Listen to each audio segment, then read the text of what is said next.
Hey, nutrition class, Dr. B here again. And we're getting here in the home stretch, right? I know this week we're talking about like feeding the world and addressing different, maybe socio-economic or socio-cultural problems or issues in terms of our food supply and nutrition. Definitely this is a place to reflect, I think, about some of the things that affect all of us or maybe our unique experiences. I'm coming to you from my hometown, Brownsville, Pennsylvania. It's a food desert slash food swamp, right? There's no grocery store in town anymore. The closest Walmart's about 3 miles away, but there's not a lot of public transportation here. We're in a rural part of Pennsylvania outside of Pittsburgh. But it's also a food swamp. Everything is fast food. Sheetz is behind me, for convenience food. There's a Dairy Queen. There's a McDonald's, which is where I had my first job at 16, for many of us that have worked in fast food, maybe McDonald's was your first job or you've worked in food service, that definitely affects individuals and your dietary choices and your access, and that's something that we have to work around, and then definitely our patients have to work around too. So we've all experienced these things. We all think about them, and then just our general life experience.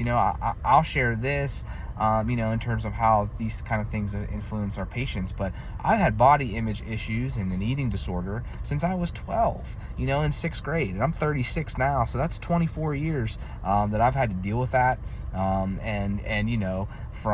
So all of those things, are involved in it. Now, granted, I've educated myself and I work through it, but it's still things that you think about that kind of live there in the back of your mind. Your food choices, what you're eating when you do eat out, things of that nature. So these are things to contemplate as we think about this week.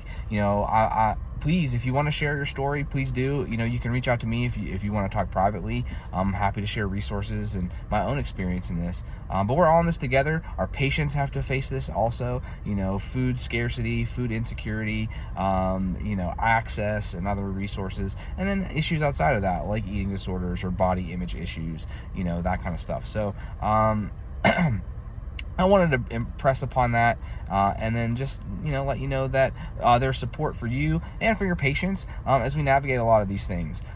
With climate change, I know there's a lot of uncertainty, and with coming out of the pandemic and job stuff. So it's important to understand that there are resources out there for nutritional assistance that ourselves and our patients can be armed with, and there are other resources out there to help work through kind of the mental aspects that nutrition can impact upon us. So I hope this is helpful. I look forward to our discussion here this week as well.